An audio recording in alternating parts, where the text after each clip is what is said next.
ಗೋರಕ್ಷಕರ ಮೇಲೆ ಮಾರಣಾಂತಿಕ ಹಲ್ಲೆ ಉಗ್ರವಾಗಿ ಖಂಡಿಸಿ ಹಲ್ಲೆಕೋರರನ್ನು ಶೀಘ್ರ ಬಂಧಿಸಲು ಆಗ್ರಹಿಸಿ ಶಿವಸೇನಾ ಕರ್ನಾಟಕ ಕಾರ್ಯಕರ್ತರು ಇಂದು ಮುಖ್ಯಮಂತ್ರಿಗಳಿಗೆ ಮನವಿ ಪತ್ರ ಸಲ್ಲಿಸಿದರು.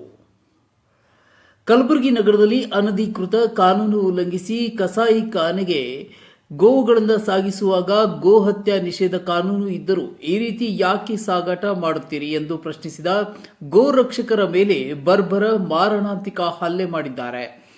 ಇದು ಅತ್ಯಂತ ಖಂಡನೀಯ ಹಾಗೂ ರಾಜ್ಯದಲ್ಲಿ ಕಾನೂನು ಸುವ್ಯವಸ್ಥೆ ಸಂಪೂರ್ಣ ಹದಗೆಟ್ಟಿದ್ದಕ್ಕೆ ಜ್ವಲಂತ ನಿರ್ದೇಶನ. ಅಕ್ರಮ ಚಟುವಟಿಕೆ ನಿಗ್ರಹಿಸಬೇಕಾದ ಇಲಾಖೆಗಳು ಕುಂಭಕರ್ಣ ನಿದ್ರೆಯಲ್ಲಿ ಜಾರಿ ಮತ್ತು ಕುಂಭಕ್ಕಿನಿಂದ ಇಂತಹ ಅವಘಡಗಳು ರಾಜ್ಯದಲ್ಲಿ ಎಗ್ಗಿಲ್ಲದೆ ನಡೆಯುತ್ತಿವೆ. ಇನ್ನು ಸರ್ಕಾರ ಎಚ್ಚೆತ್ತುಕೊಳ್ಳದಿದ್ದರೆ ಬೀದಿ ಕಾಳಗ ನಡೆದರೂ ಆಶ್ಚರ್ಯವಿಲ್ಲ. ತಕ್ಷಣವೇ ಸರ್ಕಾರ ಇಲಾಖೆಗಳಿಗೆ ಸೂಚಿಸಿ ಗಂಭೀರ ಕ್ರಮಕ್ಕೆ ಆಗ್ರಹಿಸುತ್ತೇವೆ, ಇಲ್ಲದಿದ್ದರೆ ರಸ್ತೆಗಿಳಿದು ಹೋರಾಟ ಮಾಡುತ್ತೇವೆ ಎಂದು ಎಚ್ಚರಿಸಿದರು. ಇನ್ನು ಹಲ್ಲೆಕೋರರ ಗುಂಡಾಗಳ ಬಂಧನವಾಗಬೇಕು, ರಾಜ್ಯದಲ್ಲಿ ಅನಧಿಕೃತ ಗೋ ಸಾಗಾಟ ತಡೆಯಲು ಚೆಕ್ ಪಾಯಿಂಟ್ಗಳನ್ನು ತೆರೆಯಬೇಕು, ಸಿಸಿಟಿವಿಯನ್ನು ಅಳವಡಿಸಬೇಕು. ಅಲ್ಲದೆ ಅನಧಿಕೃತ ಸಾಗಾಟ ಅವ್ಯವಹಿತವಾಗಿ ನಡೆಯುತ್ತಿದ್ದರೂ ಕ್ರಮ ಜರುಗಿಸದ ಪೊಲೀಸ್, ಆರ್ಟಿಒ, ಎಪಿಎಂಸಿ ವೈದ್ಯಾಧಿಕಾರಿಗಳ ಮೇಲೆ ಶೀಘ್ರ ಕ್ರಮವಾಗಬೇಕು. ಅನಧಿಕೃತ ಕಸಾಯಿಖಾನೆಯನ್ನು ಬಂದ್ ಮಾಡಬೇಕೆಂದು ಈ ಸಂದರ್ಭದಲ್ಲಿ ಪ್ರತಿಭಟನಾಕಾರರು ಎಚ್ಚರಿಸಿದರು. ಈ ಸಂದರ್ಭದಲ್ಲಿ ಜಾಸ್ತಿ ಮಾತಾಡಲ್ಲ. ಇವತ್ತು ನಾವು ಹೋರಾಟ ಮಾಡ್ತಾ ಇರೋದು ಒಂದು ನಮ್ಮ ದೇಶದಲ್ಲೇ ಕಟ್ಟರ್ ಹಿಂದುತ್ವ ಪಕ್ಷದ ಒಬ್ಬ ಕಾರ್ಯಕರ್ತರ ಮೇಲೆ ಹಲ್ಲೆ ಮಾಡಿದ್ದಾರೆ. ಇವತ್ತು ಏನು ಆ ಗೋವನ್ನ ಸಾಗಾಟ ಮಾಡ್ತಾ ಇರೋರು ಅದು ಗೊತ್ತದ ಇಲ್ಲ. ಇವತ್ತು ನೀವು ಹುಟ್ಟಕ್ಕೆ ಕೈ ಹಾಕಿದ್ರು. ಇವತ್ತು ನಾವು ಇಡೀ ಜಿಲ್ಲೆಯಲ್ಲಿ ನಿಮ್ಮ ಅಕ್ರಮವನ್ನ ನಿಲ್ಲಿಸೇ ಇವತ್ತು ನಮ್ಮ ಶಿವಸೇನೆ ಪಕ್ಷ ವಿರಾಮ ತೆಗೆದುಕೊಳ್ತದ. ಇವತ್ತು ಏನು ಶಿವಸೇನೆ ಪಕ್ಷ ಕರ್ನಾಟಕದಲ್ಲಿ ಕಳೆದ 3 ತಿಂಗಳಿಂದ ಈ ಒಂದು ರಾಜ್ಯಕ್ಕೆ ಪಾದಾರ್ಪಣೆ ಮಾಡಿದ್ದು. ಈ ಒಂದು ಸಾಮಾಜಿಕ ಕೆಲಸದಲ್ಲಿ ತೊಡಗಿರುವಂತಹ ನಮ್ಮ ಕಾರ್ಯಕರ್ತರ ಮೇಲೆ ಈ ರೀತಿ ದಬ್ಬಾಳಿಕೆ ದೌರ್ಜನ್ಯಕ್ಕೆ ಇವತ್ತು ಶಿವಸೇನೆ ಪಕ್ಷ ಯಾವುದೇ ಕಾರಣಕ್ಕೆ ಹಿಂದೆ ಸರಿಯೋದಿಲ್ಲ. ಇವತ್ತು ನಮ್ಮ ಕರ್ನಾಟಕದ ಹಿಂದೂ ಹೃದಯ ಸಾಮ್ರಾಟ್ ರಾಜ್ಯಾಧ್ಯಕ್ಷರಿದ್ದಾರೆ. ಮುಂದಿನ ದಿನಗಳ ಇದೇ ರೀತಿ ಇವತ್ತಿನ ದಿವಸ ಯಾವ ಕಲಬುರಗಿಯಲ್ಲಿ 26ನೇ ತಾರೀಕು ಯಾವ ಕಸಾಯಿಖಾನೆಯ ಗುಂಡಾಗಳು ಇಲ್ಲಿ ಆ ಗೋರಕ್ಷಕರ ಮೇಲೆ ಮತ್ತು ಶಿವಸೇನಾ ಕಾರ್ಯಕರ್ತರ ಮೇಲೆ ಮಾರಣಾಂತಿಕ ಹಲ್ಲೆಯನ್ನು ನಡೆಸಿದ ಬಗ್ಗೆ ಈಗಾಗಲೇ ಸವಿಸ್ತಾರವಾಗಿ ಸಿದ್ದಣ್ಣ ಮತ್ತು ನಮ್ಮ ಗೋ ಹತ್ಯೆ ನಿಷೇಧ ಆಗಬೇಕು ಮತ್ತೆ ಗೋ ಹತ್ಯೆ ನಿಷೇಧ ಕಾಯ್ದೆ ಪರಿಣಾಮಕಾರಿಯಾಗಿ ಜಾರಿಯಾಗಬೇಕು ಮತ್ತೆ ಹಿಂದೂ ಕಾರ್ಯಕರ್ತರೇನಿದ್ದಾರೆ ಅವರಿಗೆ ರಕ್ಷಣೆ ನೀಡಬೇಕು ಅಂತ ಹೇಳಿ ಒಂದು ಪ್ರತಿಭಟನೆ ಹಮ್ಮಿಕೊಂಡಿದ್ದೇವೆ. ಈ ಪ್ರತಿಭಟನೆಯಲ್ಲಿ ಭಾಗವಹಿಸಿದ ಅನಂತ ಶರಣಗಳನ್ನು ಹೇಳಿ ಈ ಹೋರಾಟದಲ್ಲಿ ಪಾಲ್ಗೊಂಡಿರ್ತಕ್ಕಂಥ ಜಲಗುಂಡದ ಪರಮ ಪೂಜೆಗೂ ಸ್ಥಳೀಯ ಪರಮ ಪೂಜೆಗೂ ಅನಂತ ಶರಣಾರ್ಥಿಗಳನ್ನು ಹೇಳ್ತಾ ಈ ಹೋರಾಟದಲ್ಲಿ ಪಾಲ್ಗೊಂಡಿರ್ತಕ್ಕಂಥ ಸಮಸ್ತ ಹಿಂದೂ ಕಾರ್ಯಕರ್ತರು ಮತ್ತು ಬಜರಂಗದ ಕಾರ್ಯಕರ್ತರು ಶಿವಸೇನೆ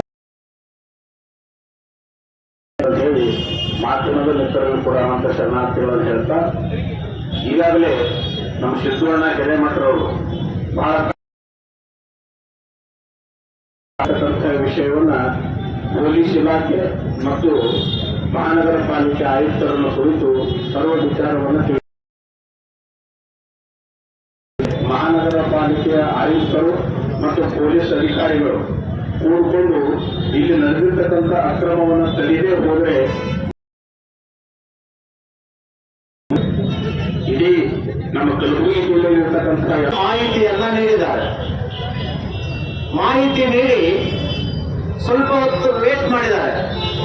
ಪೊಲೀಸರು ನಿಲ್ಲಿಸಿದ್ದಾರೆ.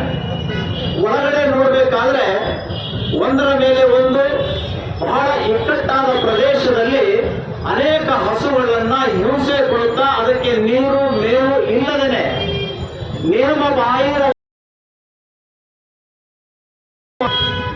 ಆ ವಾಹನದ ಚಾಲಕ ಕೆಳಗಡೆ ಇಳಿದ ತಕ್ಷಣವೇ ಆ ಕಸಾಯಿಖಾನೆ ಗೂಂಡಾಗಳನ್ನ ಮತ್ತು ಆ ಮಾಲೀಕರನ್ನ ಒಮ್ಮಿಂದೊಮ್ಮೆಗೆ ಪ್ರಶ್ನೆ ಮಾಡಿ ಪೊಲೀಸ್ ಇಲಾಖೆ ಬರುತ್ತೆ ಸ್ವಲ್ಪ ತಾಳ್ಮೆ ಅನ್ನುವಂತಹ ಮಾತನ್ನ ಹೇಳಿದ್ರೂ ಕೂಡ ತಾಳ್ಮೆ ಇಲ್ಲದನೆ ಆ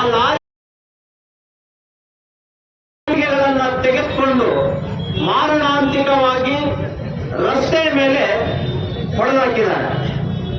ತದನಂತರ ನಮ್ಮ ಕಾರ್ಯಕರ್ತರನ್ನ ಪೊಲೀಸರು ಬರೋದಕ್ಕಿಂತ ಮುಂಚೆನೆ ಸಾಗಿಸಿಬಿಟ್ಟಿದ್ದಾರೆ. ಇದು ಒಂದು ಪ್ರಕರಣ ನಮ್ಮ ಕಲಬುರಗಿಯಲ್ಲಿ ಆಗ್ತಾ ಇದೆ. ತದನಂತರ ನಮ್ಮ ಅಡ್ಮಿಟ್ ಮಾಡಿದ ಮೇಲೆ ಅಲ್ಲಿ ಪೊಲೀಸ್ ಇಲಾಖೆ ಬಂದು ಎಲ್ಲ ವರದಿಗಳನ್ನ ತೆಗೆದುಕೊಂಡು ಹೋಗುತ್ತೆ. ಆದರೆ ದುರಂತ ಅಂದ್ರೆ ಸರ್ಕಾರ ಕೊಡಬೇಕಾದಂತ ವೈದ್ಯರ ಹೃದಯ ತಾಯಿಯ ಹೃದಯ ಆಗಿರಬೇಕು. ಒಬ್ಬ ನೆಂಟ ಇದ್ದಂಗೆ ಕಾಣುತ್ತೆ ಮುಸ್ಲಿಂ ವೈದ್ಯ ನಮ್ಮ ಕಾರ್ಯಕರ್ತರನ್ನ ಕಂಡ ತಕ್ಷಣನೇ ಅವರ ಅವಾಚ್ಯ ಶಬ್ದದಿಂದ ನಿಂದಿಸಿ ಸರಿಯಾಗಿ ಚಿಕಿತ್ಸೆ ಕೊಡದೇನೆ ನಿರ್ಲಕ್ಷ್ಯ ಮಾಡಿದ್ದಾರೆ. ಎಸಿಪಿ ಅವರಿಗೆ ತಿಳಿಸಿದ್ದಾಗಿದೆ. ನಮ್ಮ ಎಫ್ಐಆರ್ ಮಾಡಿಕೊಳ್ಳ ಜಿಲ್ಲಾಧ್ಯಕ್ಷರಾದ ಗುರುಶಾಂತ್ ಟೆಂಗಳಿ ಹಾಗೂ ರಾಜ್ಯಾಧ್ಯಕ್ಷರಾದ ಸಿದ್ದಲಿಂಗ ಸ್ವಾಮೀಜಿ ಮತ್ತು ತಾಲೂಕಾ ಅಧ್ಯಕ್ಷರಾದ ಯುವ ಮೋರ್ಚಾದ ಅಧ್ಯಕ್ಷ ರಾಕೇಶ್ ಜಮಾದಾರ್ ಸೇರಿದಂತೆ ಮುಂತಾದ ಪದಾಧಿಕಾರಿಗಳು ಹಾಗೂ ಕಾರ್ಯಕರ್ತರು ಉಪಸ್ಥಿತರಿದ್ದರು. ಚಂದ್ರಶೇಖರ್ ಚಿತ್ತಾಪುರ್, C9 ಕನ್ನಡ, ಕಲಬುರಗಿ.